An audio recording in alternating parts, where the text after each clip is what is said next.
सेनेसोबत आल्यानंतर अमित भाईंना सदिच्छा भेट म्हणून आम्ही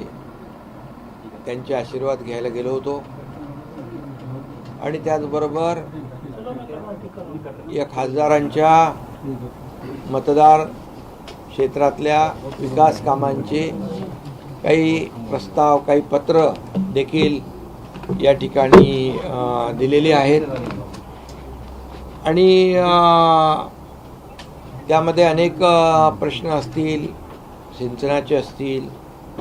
मराठवाडा, कृष्णा मराठवाडा सिंचन प्रकल्प असेल,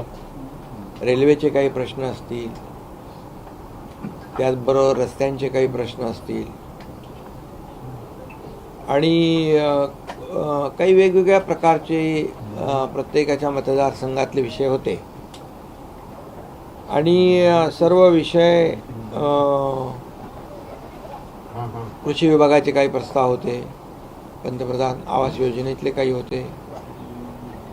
नगरविकास विभागातले जिथे नगरपालिका महापालिका आहेत त्यांचे विषय होते, ग्रामविकासाचे देखील होते, त्याचबरोबर जे मनरेगा जीरामजी जे गावातल्या ज्या सुविधा असतात त्याबद्दल देखील मी अगदी तुम्हाला डिटेलमध्ये सांगत नाही, परंतु एकंदरीत प्रत्येकाच्या मतदारसंघातले विकासाचे विषय तिथे त्याची पत्रही आदरणीय गृहमंत्री अमित भाईंना दिली आणि त्याच्याबद्दल सविस्तर चर्चाही झाली आणि सकारात्मक चर्चा झाली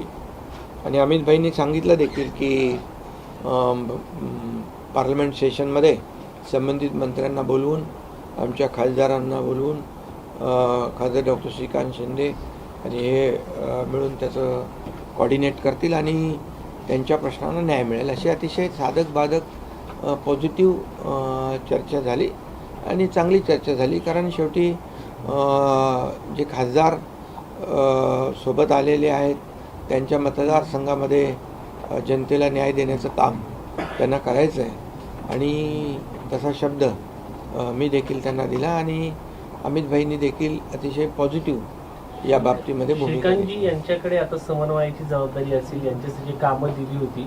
त्याच्याबद्दल काय सांगा? श्रीकांतजी हे की पॉईंट पर्सन असतील आता या सगळ्या खासदारांसोबत, जुन्या खासदारांचे तुमचे? अमित भाईंनीच स्वतः श्रीकांतला सांगितलं की बाबा तू हे जे काय कम्युनिकेशन आणि कोऑर्डिनेशन जे आहे या आपल्या शिवसेनेच्या